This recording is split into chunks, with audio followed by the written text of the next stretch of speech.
تمام تعریفیں، حمد اور ثنا اللہ تعالیٰ جل مجدہ الکریم کے لیے۔ درود و سلام نبی اکرم نور مجسم شفیع معظم احمد مجتبیٰ جناب حضرت محمد مصطفیٰ صلی اللہ تعالیٰ علیہ وسلم کی ذات والا صفات کے لیے حمد و صلات کے بعد عزیز دوستو، بزرگوں، بھائیوں، اللہ تبارک و تعالیٰ نے قرآن حکیم میں نبی رحمت صلی اللہ تعالیٰ علیہ وسلم کی عظمتوں کا، شانوں کا، بلندیوں کا ذکر فرمایا ہے۔ امت مسلمہ نے اور امت کے مفسرین نے، علماء نے نبی پاک صلی اللہ تعالیٰ علیہ وسلم کی ہر عظمت پر، سید عالم صلی اللہ تعالیٰ علیہ وسلم کو عطا کی گئی ہر شان پر تفصیل سے کلام فرمایا۔ ہمارے بزرگوں نے سید عالم علیہ السلام کی عظمتوں کو کھول کھول کر امت کو سنایا اور بتایا، لیکن پھر بھی بہت سارے پہلو تشنا ہیں، اور جیسے جیسے وقت گزرتا جائے گا امت تک حضور سید عالم علیہ السلام کی عظمتوں کو پہنچایا جاتا رہے گا اور لوگ اس سے استفادہ کرتے رہیں گے۔ قرآن مجید میں اللہ تعالیٰ نے ارشاد فرمایا کہ یا ایھا النبی انا ارسلناک شاہدا ومبشرا ونذیرا، اے محبوب علیہ السلام، بے شک ہم نے آپ کو گواہ بنا کے بھیجا ہے، خوشخبری دینے والا بنا کے بھیجا ہے، اور ڈر سنانے والا بنا کے بھیجا۔ پھر فرمایا وَدَاعِيًا إِلَى اللَّهِ بِإِذْنِهِ، اور ہم نے آپ کو اللہ کی طرف دعوت دینے والا بنا کے بھیجا ہے اس کے اذن کے ساتھ، وَسِرَاجًا مُنِيرًا، اور آپ کو چمکتا ہوا آفتاب بنا کے بھیجا ہے۔ دنیا کے اندر انسان میں جو چیز اسے رغبت دیتی ہے، جو اس کو عمل پر ابھارتی ہے، وہ اس کا عقیدہ اور اس کی سوچ ہوتی ہے۔ انسان کے جو افکار ہوتے ہیں نا، جو اس کی سوچیں ہوتی ہیں، وہ اس کے عمل کو مرتب کرتی ہیں۔ انسان کا جس طرح کا نظریہ ہوتا ہے، پھر وہ زندگی میں عمل بھی اسی طرح کے کرتا ہے، لوگوں کے بیچ رہ کے وہ وقت بھی اسی طرح ہی گزارتا ہے۔ قریش مکہ اور حضور سید عالم صلی اللہ تعالیٰ علیہ وسلم سے جو پہلے کے لوگ تھے، ان کے افکار بہت ساری خرابیوں کا شکار ہو گئے تھے، فکری کمزوریاں پیدا ہو گئی تھیں، مختلف قسم کی اوہام پرستی کا وہ شکار تھے، توہمات میں الجھ گئے تھے۔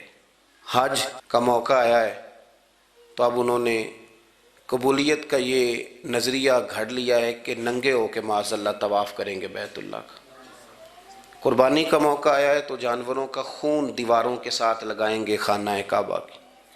اور قرآن حکیم ہمیں یہ بھی بتلاتا ہے کہ جب حج کر کے لوٹتے ہیں تو اب دروازوں سے نہیں گزرنا، اب ہم نے کوئی اور رستے پھلانگ کے گھروں میں آنا ہے، اس لیے کہ ہم نیک ہو کے آئیں۔ تو مختلف قسم کی توہمات انہوں نے گڑھ لی تھی، اللہ تبارک و تعالیٰ کی ذات کے بارے میں بھی، انبیاء کرام علیہ السلام کے بارے میں بھی۔ قرآن مجید ہمیں کہتا ہے کہ یہودیوں نے جناب عزیر علیہ السلام کو اللہ کا بیٹا کہا، عیسائیوں نے معاذ اللہ حضرت عیسیٰ علیہ السلام کو اللہ کا بیٹا کہا۔ تو افکار کے اندر جب انسان کے بہت زیادہ خرابیاں آ جاتی ہیں، یعنی ایک آدمی کا ذہن بن گیا نا سارے لوگ چور ہی ہیں، تو پھر کسی سے دوستی کرنا، کسی کے ساتھ چلنا، وقت گزارنا اس کے لیے دشوار ہی نہیں، محال بھی ہو جاتا ہے۔ اور اگر انسان محسوس کرنے لگتا ہے نا کہ یار نہیں، ایسا نہیں ہے، یہ میرے رسول کریم کی امت ہے، اور حضور علیہ السلام نے فرمایا میری امت کبھی گمراہی پر جمع نہیں ہوگی، تو امت میں خیر ہے، ہمیں خیر کو تلاش کرنا چاہیے۔ پھر انسان آہستہ آہستہ نرم ہونے لگتا ہے، لوگوں کو گنجائش دینے لگتا ہے، اور ان کی باتوں کو، ان کی کمزوریوں پر وہ استدلال کرتا ہے کہ یہاں کمزور پڑ گئے ہوں گے، یہاں یہ مسئلہ ہو گیا ہوگا۔ وہ کسی نے کہا تھا کہ جانے کس عمر میں جائے گی یہ عادت میری، روٹھنا اس سے تو اوروں سے الجھتے پھرنا۔ کئی دفعہ یوں بھی ہوتا ہے۔ تو ہمارے ہاں افکار میں اگر حسن رہے، تازگی رہے، خوبصورتی رہے۔ اب بھی کچھ لوگ ایسے ہیں جو اعتدال کا رستہ چھوڑ جاتے ہیں۔ صوفیاء کی جماعت میں جب سے ملنگوں نے قدم رکھا ہے، اور بہت سارے ایسے لوگ جو کہتے ہیں کہ نہیں تمہیں نہیں پتہ، بات معرفت کی ہے، تو ان لوگوں نے بھی خرابی پیدا کر دی۔ پھر اس کا نقصان یہ ہوا کہ کچھ دانشوروں نے، شعراء نے، سیاستدانوں نے معاذ اللہ یہاں تک کہنا شروع کر دیا کہ جو جس کو بھی پکارتا ہے کسی نہ کسی روپ میں اللہ کو ہی پکارتا ہے۔ افکار میلے کر دیے۔ بھئی اگر جس کو بھی جو پکارا جا رہا تھا تو وہ معاذ اللہ اللہ کو ہی پکارا جا رہا تھا، جس کے سامنے جو جھکتا تھا تو کوئی نہ کوئی اس کے ہاں توحید پائی ہی جاتی تھی، تو پھر اللہ کے رسول بتوں کے خلاف کیوں جہاد کرتے رہے؟ پھر لا الہ الا اللہ کا کیا معنی ہوا؟ تو ایک تو وہ طبقہ آیا، پھر ایک الحاد اور بے دینی کا رویہ کچھ لوگوں نے یہ بھی اختیار کیا کہ معاذ اللہ انہوں نے مسبب الاسباب کی بجائے لوگوں کو اسباب پر زیادہ توکل کرنے کا معاذ اللہ درس دیا، دعاؤں سے کام نہیں چلتا، خالی نعروں سے بات نہیں بنتی۔ اس کو یہاں تک لے گئے کہ اگر آج انہیں حضور کا کوئی معجزہ بتایا جائے، کسی کرامت کی بات کی جائے، اللہ تبارک و تعالیٰ کی طرف سے عطا کردہ کسی انہونی ایسی بات میں جس میں خالصتاً قدرت الہی کا دخل ہو، تو ان لوگوں کے لیے ماننا مشکل ہو جاتا ہے، کیونکہ انہوں نے زور ہی اس بات پہ دے دیا ہے۔ تو ان سارے رویوں کے اندر ہمیں پھر پلٹ کر انہی تعلیمات کی طرف توجہ کرنی ہوگی جو مدینے والے محبوب نے ہمیں عطا فرمائی، جو حضور نے عقائد اور نظریات کا حسن ہمیں عطا فرمایا۔ یہ میرا دور گھبرائے ہوئے لوگوں کا دور ہے، پریشان لوگوں کا دور ہے۔ ڈپریشن کے مریضوں کی تعداد 65% تک پہنچ گئی ہے۔ اس قدر زیادہ لوگ ڈرے ہوئے، پتہ نہیں کیا ہوگا۔ جو غریب ہو گیا وہ جانتا ہے شاید کبھی بھی میرا ہاتھ نہیں پڑے گا، جو بیمار ہو گیا وہ سمجھتا ہے کہ شاید کبھی تندرست نہیں ہوگا۔ تو کمزوری آ گئی اور تیزی کے ساتھ آئی۔ ٹی وی پہ بیٹھے لوگوں نے بھی کمزور کیا۔ پھر ایک تعویذ دھاگے والے تھے، انہوں نے بھی کہہ دیا تینوں کسی نے کچھ کیتا ہے۔ وہ بھئی کنے کیتا ہے؟ کہندا ہے دا مینوں حکم ہی نہیں، مینوں تے شرارت دا حکم سی وہ میں کر چھڑی، تینوں کسی نے کچھ ہے۔ اب تو سوچتا رہ، جتنے تیرے دشمن ہیں تو ان کی لسٹ بنا لے۔ تو شرارتیں ہوئیں، لوگ کمزور ہوئے، افکار کے اندر کمزوری آئی۔ رسول کریم صلی اللہ علیہ وسلم لوگوں کو طاقتور کرتے، توکل کا درس دیتے، توحید باری تعالیٰ کے ستھرے جذبے حضور اپنے غلاموں کو عطا فرماتے، ان کی فکری حضور تربیت فرماتے، فکری۔ اللہ کے رسول صلی اللہ علیہ وسلم غار ثور میں موجود ہیں، ساتھ سیدنا صدیق اکبر رضی اللہ تعالیٰ عنہ۔ کفار جو گرفتار کرنے والے تھے، پیچھے لگے ہوئے تھے، وہ غار ثور کے دروازے تک آ گئے۔ جس طرح ڈاکٹر بول دیتا ہے، وہ کہہ دیتا ہے کہ اب جناب مشکل ہے، اگلے ہفتے آپ چلے جائیں گے، تو وہ جو کمزور لوگ ہیں انہوں نے اگلے ہفتے کیا جانا ہوتا ہے، وہ جب ڈاکٹر بتاتا ہے اسی وقت ہی فوت ہو جاتے ہیں۔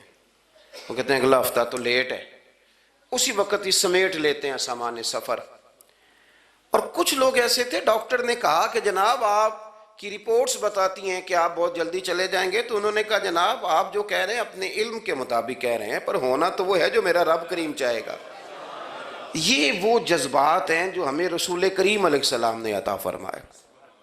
دیکھو حضرت ابوبکر صدیق رضی اللہ تعالیٰ عنہ کے ساتھ حضور غار ثور میں موجود ہے۔ کفار جو گرفتار کرنے والے ہیں وہ دروازے تک آ گئے، بالکل دروازے تک۔ جناب صدیق اکبر رضی اللہ تعالیٰ عنہ ان کو دیکھ کر تھوڑا سا گھبرائے، اپنے لیے نہیں، ذات مصطفیٰ کے لیے گھبرائے، کہیں حضور کو کوئی تکلیف نہ پہنچ جائے، تھوڑا گھبرائے۔ یا رسول اللہ وہ تو قریب آ گئے، اور اگر انہوں نے پیروں کی جانب جھک کر دیکھا تو وہ تو ہمیں دیکھ لیں گے۔ بالکل سرانے پہنچ گئے، یہ آ گئے، کھڑے ہو گئے، اور درمیان میں پردہ کیا ہے؟ مکڑی کا جالا، اور مکڑی کا جالا پھونک سے بھی اڑ جاتا ہے، تو مکڑی کا جالا بیچ میں۔ حضور وہ تو پہنچ گئے، ذرا جھک کر کے دیکھیں گے تو وہ تو ہمیں پکڑ لیں گے۔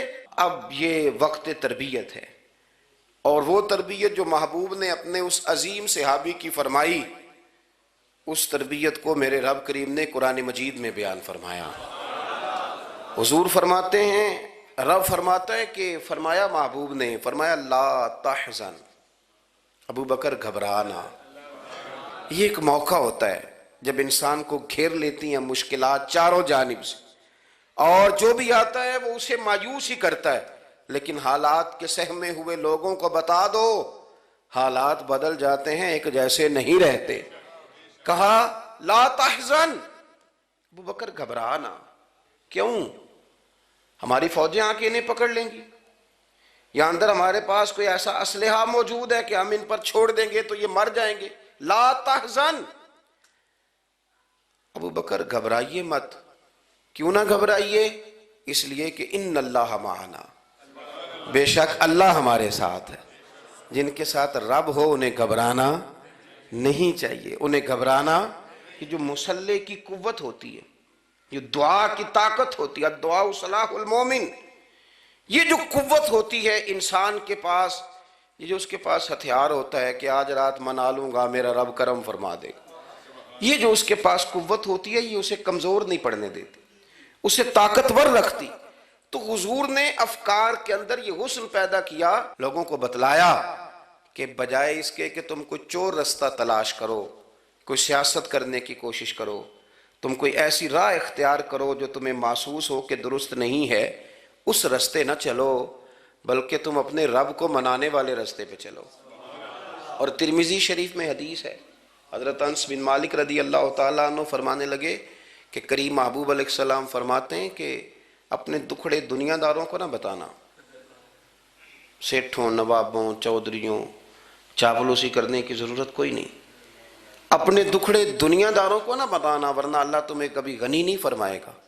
فرمایا اپنے دکھ اپنے رب کریم کی بارگاہ میں عرض کرنا، جلدی یا دیر سے اللہ تمہیں لوگوں سے بے نیاز کر دے گا.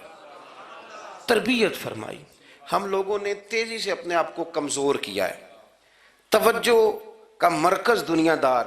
وہ اکبر الہآبادی نے کہا تھا کہ مصیبت میں بھی اب یاد خدا ہم کو نہیں آتی، دعا منہ سے نہ نکلی جیبوں سے عرضیاں نکلی. اب بھی نہ لوگ درخواستیں جمع کراتے ہیں، دعائیں نہیں کرتے. تو بھائی ایک تو یہ کہ توحید باری تعالیٰ کے بارے میں اصل نظریات، افکار کا حسن، پاکیزگی، اور آپ کا اپنے رب کی جانب پورا توجہ کرنا. ہمارے ہاں اب تو خیر کرامتیں فیس بک پہ آتی ہیں اور لوگ اس کا سوال بھی بڑا تگڑا کر کے کرتے ہیں. اور جو بچے چھوٹے موٹے ہماری طرح طالب علم ہوتے ہیں، کچھ کتابیں پڑھنے والے دین کے، وہ کئی دفعہ الجھ جاتے ہیں کہ اب اس کو ٹیلی کیسے کریں، ساتھ کیسے جوڑیں. ایسی کرامتیں اور کرامت بیان کرنا بھی لوگوں نے ذمہ داری سمجھ لیا ہے، حالانکہ جڑے محرم راز حقیقت دے وہ تے راز حقیقت کھول دے ہی نہیں. اے جنہ ویکھیا نہیں او کرن گلاں، جنہ ویکھ لیا او تے بول دے ہی نہیں، تو بات ہی نہیں کرتے. تو کرامت نا جوڑ جاڑ کے نا کہیں فٹ کی جاتی ہے. آپ کو بخاری مسلم میں حدیث ملے گی، کوئی بھی ایسی اوہام پرستی، کوئی بھی ایسا نظریہ، کوئی بھی ایسی بات جو ذہن کو منتشر کرے، یعنی ابھی تک لوگ کہہ دیتے ہیں ہمارے کہ وہ کالی بلی رستہ کاٹ گئی تھی.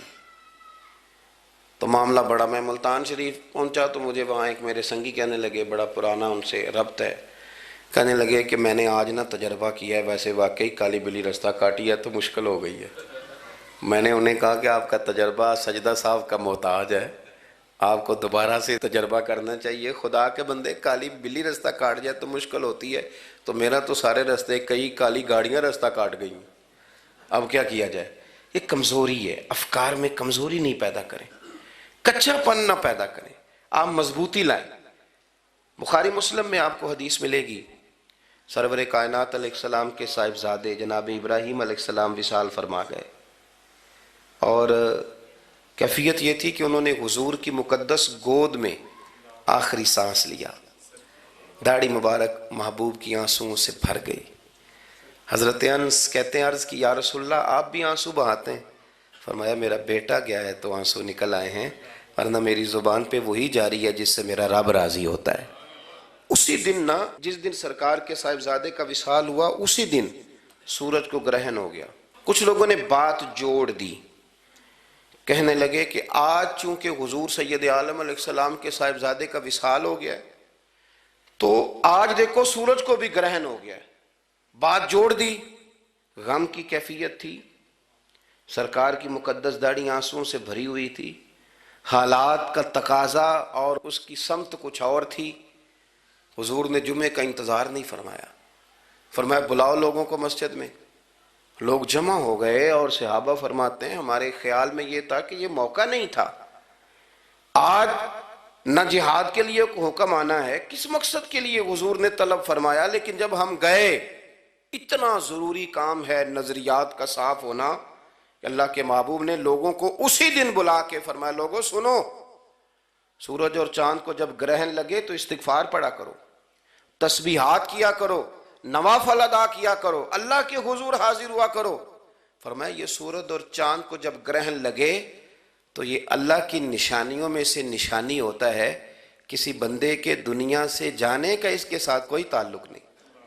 تم نے اپنے ذہن کو ٹھیک رکھنا ہے، افکار کو ٹھیک رکھنا، کسی بھی قسم کی تم نے اوہام پرستی کا شکار نہیں ہو۔ مضبوط رہیں، مضبوط رہیں، اٹھ باندھ کمر کیوں ڈرتا ہے، پھر دیکھو خدا کیا کرتا ہے۔ آپ مضبوط رہیں، جب مضبوط رہیں گے تو انشاءاللہ توانائی اللہ کی طرف سے عطا کر دی جائے۔ دوسری بات، نبی پاک صلی اللہ تعالیٰ علیہ وسلم نے نا تمام انبیاء کرام علیہ السلام کے بارے میں لوگوں کے ذہنوں کی اصلاح کی۔ آپ کبھی قرآن حکیم کا مطالعہ فرمائیں، احادیث مبارکہ کو پڑھیں تو میرے محبوب کریم کی شان یہ ہے کہ حضور نا انبیاء کی شانیں بیان کرتے ہیں۔ حضرت موسیٰ کلیم اللہ ہیں، کس نے ہمیں بتایا؟ قرآن و حدیث نے بتایا۔ شانیں بیان کی نبیوں کی، عظمتیں بیان کی۔ حضرت ابراہیم خلیل اللہ ہیں، یہ ہمیں قرآن نے بتایا، حضور نے بتایا، لیکن ساتھ ہمیں یہ بھی بتایا کہ ہیں یہ اللہ کے بندے، ہیں یہ اللہ کے رسول۔ نبی پاک صلی اللہ تعالیٰ علیہ وسلم نے افکار اور نظریات انبیاء کے بارے میں لوگوں کے درست فرمائے۔ مجموع الزوائد میں حضرت مولا علی شیر خدا رضی اللہ تعالیٰ عنہ کی حدیث مروی ہے، ایک بدو آ گیا حضور کی بارگاہ میں کچھ مانگنے کے لیے۔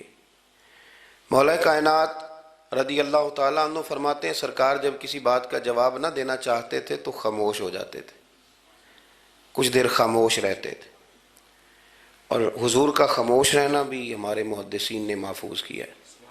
اقسام حدیث میں سے ایک حدیث ہے جسے حدیث تقریری کہا جاتا ہے، وہ حدیث ہے جس میں حضور خاموش رہے، کوئی کام کیا گیا تو سرکار خاموش رہے۔ حضرت مولا علی کہتے ہیں حضور نہ خاموش ہو گئے، لیکن چونکہ دیہاتی تھا، سادہ تھا، اس نے جب بار بار گفتگو چھیڑنا چاہی تو پھر حضور نے فرمایا چل پھر مانگ لے کیا مانگتا ہے، مانگ لے پھر کیا مانگتا ہے، کر سوال۔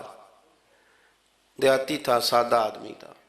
مولا کائنات فرماتے ہیں ہمیں یوں لگا کہ اب نہ یہ آخرت اپنی سوار جائے گا، جنت کا سوال کرے گا، لیکن بڑا ہی سادہ تھا۔ مانگنے پہ بھی آیا تو کیا مانگا؟ کہنے لگا یا رسول اللہ صلی اللہ علیہ وسلم میں نے سفر کرنا ہے، مجھے ایک اونٹنی عطا کر دیتے۔ حضرت سلطان باہو سے کسی نے کہا کہ بڑے لوگ مرید ہوتے ہیں، تو فرمانے لگے رابطہ طالب کوئی نہیں ملیا، جو ملیا طالب زرد آؤ۔ تو بہت سارے لوگ ایسے آتے ہیں جو کامل شیخ کے پاس بھی آ کے کہتے ہیں دکان کوئی نہیں چلتی، یہ تو کسی سیٹ سے مشورہ کر لیتے، کاروبار چلانے کا آپ کو ڈھنگ بتا دیتا۔ یہ یہاں آ کے بھی آپ نے یہی سوال کیا، نہیں یہاں پہنچ کے بھی یہی سوال۔ تو نبی پاک صلی اللہ تعالیٰ علیہ وسلم سے کہنے لگا ایک اونٹ دے دیں آنے جانے کے لیے۔ حضرت علی کہتے ہیں ہمیں بڑا افسوس ہوا، یار تو آیا کہاں پہ ہے اور تو مانگ کیا رہا ہے؟ تو بارگاہ دیکھ اور اپنا سوال دیکھ، تو کہاں کھڑا ہے، کیا مانگ رہا ہے؟ حضور مسکرائے اور مسکرا کر کے فرمایا کہ اونٹ تجھے دیا، چل کچھ اور بھی مانگ لے۔ حضرت علی کہتے ہیں ہم نے کہا اب جنت مانگے گا یہ حضور سے؟ تو بڑا ہی بھولا تھا، کہنے لگا جی اگر آپ کچھ اور بھی دینا چاہتے ہیں تو اونٹ پہ ڈالنے کے لیے کجاوا بھی دے دیں۔ تو حضرت مولا علی شیر خدا فرماتے ہیں ہمیں پھر بڑا افسوس ہوا کہ یار دیکھو اتنا چانس ملا ہے پھر کھو دیا ہے۔ رسول کریم علیہ السلام بھی مسکرائے، اور سرور کائنات کی جو مسکراہٹ ہوتی تھی وہ نہ خوشیاں تقسیم کرتی تھی۔ اعلیٰ حضرت رحمت اللہ علیہ فرماتے ہیں جس کی تسکین سے روتے ہوئے ہنس پڑے، جس کی تسکین سے روتے۔ اب یہاں سوال پیدا ہوتا تھا کہ پھر اس مسکراہٹ کے لیے تو انتظار کرنا پڑتا ہوگا کہ حضور مسکرائیں تو روتے ہوئے ہنسیں، تو اگلا شعر بھی ہے اور جواب بھی ہے۔ فرمانے لگے جس کی تسکین سے روتے ہوئے ہنس پڑیں، اس تبسم کی عادت پہ لاکھوں سلام۔ یہ تو عادت ہے حضور کی، یہ تو عادت ہے مسکراتے رہنا۔ تو حضور بھی زیر لب مسکرائے۔ تیسری دفعہ میرے کریم نے پھر فرمایا چل مانگ لے کچھ، تجھے ایک چانس اور دیتے ہیں۔ پر مولا کائنات فرماتے ہیں بڑا ہی بھولا تھا، تیسرا چانس ملا، گویا گولڈن چانس ملا، لیکن پھر بھی وہیں کا وہیں رہ گیا۔ کہنے لگا ٹھیک ہے اگر آپ کچھ اور بھی دینا چاہتے ہیں تو میرا سفر لمبا ہے، آنے جانے کا خرچہ بھی دے دے۔ اللہ اکبر۔ اب حضور عقائد کی بابت بتانے لگے کہ رسالت کے بارے میں، محبوب کے بارے میں عقیدہ کیسا ہونا چاہیے؟ تو حضور علیہ السلام فرمانے لگے تجھ سے تو وہ بنی اسرائیل کی بڑھیا ہی اچھی تھی۔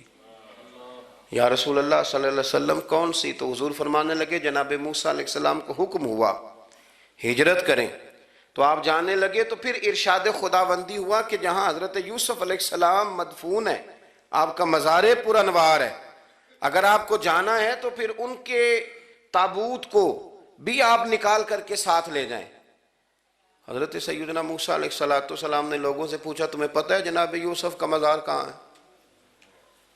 کسی کو نہیں پتا، ایک بوڑھی اماں ہے ضعیف العمر، اس کو خبر ہے۔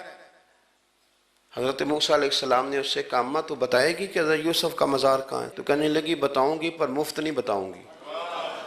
یہ حضور بیان کر رہے ہیں، بتاؤں گی پر فری میں نہیں بتاؤں گی، میں نا مفت تھوڑی بتاؤں گی۔ فرمایا چل تو اپنی قیمت بتا بتانے کی، تو کہنے لگی میں اس شرط پہ جناب یوسف کے مزار کا پتہ بتاؤں گی کہ آپ مجھے جنت میں وہ والا گھر دیں گے جس کے پڑوسی جناب موسیٰ علیہ السلام ہو۔ آپ کے پڑوس میں گھر چاہیے، تجھ سے تجھی کو مانگ کے میں نے مانگ لی ساری کائنات، وہ والا مکان چاہیے جس کے پڑوسی آپ ہوں۔ تو حضرت موسیٰ کلیم فرمانے لگے اماں چل جنت مانگ، تو نبیوں کے قریب مکان مانگ رہی ہے، وہ تو بڑا اونچا درجہ ہوگا، تو بڑی دور پہنچ گئی، اتنی بڑی سوسائٹی میں پلاٹ مانگ لیے، وہاں پہنچ گئی۔ تو بوڑھی کہنے لگی ٹھیک ہے پھر اگر یہ معاملہ ہے تو پھر ختم ہو گئی بات، اگر آپ نہیں بتاتے تو جائے میں بھی نہیں پتہ بتاتی۔ جب وہ اڑ گئی، ٹھہر گئی، اور اڑی بھی کس طرح، یہ بھی میرے اللہ کی توفیق، میری طلب بھی تو تیرے کرم کا صدقہ ہے، میری طلب بھی تو تیرے کرم کا صدقہ ہے، یہ پاؤں اٹھتے نہیں بلکہ یہ اٹھائے جاتے ہیں۔ تو وہ کہنے لگی میں نہیں پھر بتاتی، آپ کسی اور سے پوچھ لیں۔ جناب موسیٰ خاموش ہوئے تو ارشاد خداوندی ہوا کلیم اپنے پڑوس میں مکان دینے کا وعدہ آپ کر لیں اور مکان انہیں میں عطا کر دوں گا۔ تو حضور سید عالم صلی اللہ تعالی علیہ وسلم نے اس بدو کی موجودگی میں تربیت فرمائی صحابہ کی، یہ چیزیں بھی حضور نے عطا فرمائی۔ لیکن جب تمہیں کہا جائے مانگو تو پھر یہ کریم رسول کا دروازہ ہے، مانگیں گے مانگے جائیں گے اور منہ مانگی پائیں گے، سرکار میں نہ لا ہے نہ حاجت اگر کی۔ تو افکار کا حسن، نظریات کی پاکیزگی، ہمارے ہاں نا آج کل جو ہمیں لیکچر دیے جاتے ہیں نا، بالخصوص جو طلباء سائنس پڑھتے ہیں تو وہ جب سوالات اٹھاتے ہیں تو اس میں کچھ ایسی چیزیں بھی آتی ہیں، یہ ابھی کورونا کے حالات جب پچھلے دنوں چل رہے تھے تو اس وقت دو تین قسم کے لوگ ہوئے، ایک تو وہ ہوتے ہیں جو بالکل ہی ڈرتے، کہتے ہیں چھوڑو جو ہوگا دیکھا جائے گا، اور ایک وہ ہوتے ہیں جو اتنا ڈرتے ہیں کہ بیچارے اپنے سائے سے بھی ڈرنے لگ جاتے ہیں۔ تو یہ دونوں باتیں جو ہیں یہ درست نہیں ہیں۔ درست کیا ہے کہ آپ احتیاط بھی کریں گے پر بھروسہ اپنے رب کریم کی ذات پر کریں گے، بھروسہ اللہ پر۔ تو لوگوں کو ڈرایا جاتا ہے اور جو خوف پھیلایا جاتا ہے ہمارے ہاں وہ بڑا عجیب قسم کا انداز ہے، قبر کو کھڑکی کوئی نہیں ہوتی، دروازہ کوئی نہیں ہوتا، آکسیجن کیسے جائے گی۔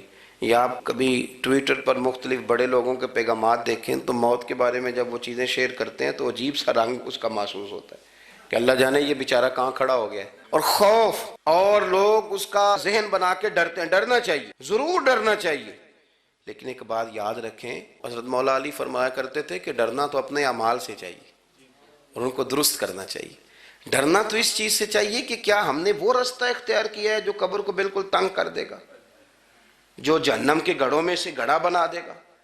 اگر وہ رستہ ہے اور اس پر آپ چلے ہوئے ہیں، آپ سخت ہو گئے ہیں، آپ نے سوچنا چھوڑ دیا ہے، آپ نے حقوق العباد کے معاملے کو ترک کر دیا ہے، آپ اپنی طبیعت کے لحاظ سے لوگوں کو ستانا مشغلہ بنا بیٹھے، آپ حلال حرام کی تمیز چھوڑ گئے، نگاہوں کی صفائی سے لے کر رزق حلال کو پیٹ میں لے جانے تک اگر غیر محتاط ہو گئے تو پھر تو خوف کھائیں۔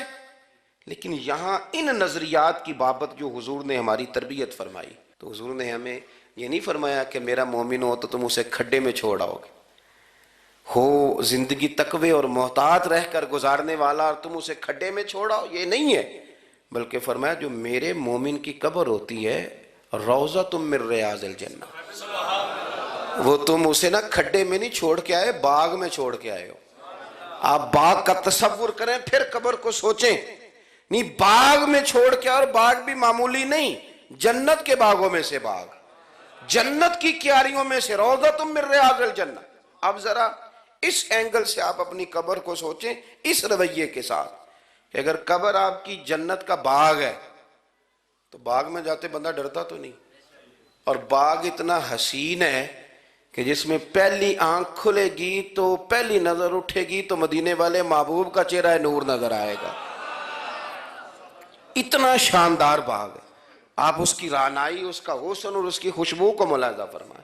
تو حضور نے نا ہماری تربیت فرمائی. میں اکثر کہا کرتا ہوں احباب سے کہ انسان 10-15 سال کے بعد پردیس سے واپس لوٹے اور ماں اگر موجود ہو نا گھر میں، اتنا تگڑا استقبال کرتی ہے کہ مزہ آ جاتا ہے. اس کا بس نہیں چلتا، مکان بھی نہیں بنا دے، فلانی چیز بھی نہیں لے آؤ، میرا پتر آ رہا ہے، فلانی بھی. تو سالوں بعد بندہ گھر لوٹے تو ماں اتنا استقبال نہیں کرتی جتنا قبر میں اللہ کی رحمت بندے کا استقبال کرتی. اس لیے جب یہ سوچ بن گئی تھی نا صحابہ کی حصول جنت کی، تو پھر ان کو لگاؤ ہو گیا تھا. پھر دنیا کی زندگی، جاہ و جلال، مال و دولت اتنا زیادہ وقت نہیں رکھتا تھا ان کی نظر میں. پھر وہ سمجھ گئے تھے اس بات کو کہ کن فی الدنیا کانک غریب و عابر سبیل. سمجھ گئے تھے کہ یہ مسافر ہیں ہم یہاں. اور وہ پھر اتنا زیادہ اپنے ذہن پہ چیزوں کو سوار نہیں کرتے تھے، محسوس کرتے تھے کہ اتنی زندگی ان کی ہے، اتنی زندگی ان کی گزر گئی ہے، محسوس کرتے تھے.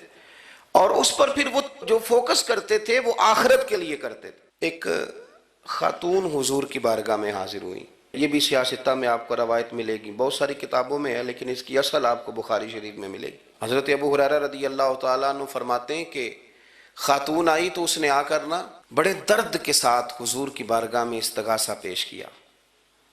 عرض کرنے لگی یا رسول اللہ صلی اللہ علیہ وسلم، میں نا مرگی کی مریض ہوں اور بڑی تکلیف میں ہوں. یہ جو مرگی کا مرض ہوتا ہے یہ اعصابی بھی ہے، جسمانی بھی ہے. ذہن کو کنٹرول کرتا ہے اور انسان جسمانی طور پر بھی بالکل اس وقت جب دورہ ہوتا ہے مفلوج ہو جاتا ہے، ذہنی طور پر بھی خوشی غمی آنا جانا دشوار ہو جاتا ہے انسان کے لیے. تو وہ خاتون عرض کرتی ہے یا رسول اللہ صلی اللہ علیہ وسلم مجھے مرگی ہے، کریم آپ دعا فرمائیں رب مجھے شفا عطا کر دے. حضور دعا فرما دیا کرتے، اللہ تعالیٰ نے میرے محبوب کے وجود کو شفا بنایا. لعاب دہن مولا علی کی آنکھوں پہ لگائیں تو رب کریم فوراً شفا عطا فرمائے. لیکن حضور نا تربیت جب کرتے نا، تربیت لوگوں کے بیچ، تو پھر نظریات کو، عقائد کو، افکار کو حضور غسل دیتے، وضو کراتے.